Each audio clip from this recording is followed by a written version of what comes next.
lehenengo hori, esan duzu moduan, Euskal estreino delako, niretzako pelikula hau da bai Euskal Herriari, bai Euskal mitologiari eta kulturari egiten dudan omenaldia, bihotzez. Bueno, justo hori diozun guztia da pelikularen niretzako mamia eta bihotza, ez? Baina gure mitologian badago gauza bat, dela Mari Jainkosa dela gure, panteoi horren erregina, guztien gainetik, ez dago zeruan beste Ester beraren gainetik, ez? Orduan, Mari representatzerako orduan niretzako ezen intxisu bat, ezen sorgin bat, ez da hori, baizik eta ama lurra bera.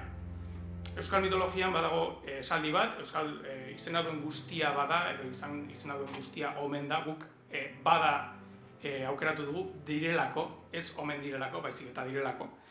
Niretzako pixkat preserbatzea hori, ekologia, izaki mitologikoak, haien izenak esaten baditugu, mantenduko dira existitzen, eta pixkat pelikularen funtsa hori da, ez? Mundura haien izenak edatu, jendeak esan ditzan eta existitu daitezen.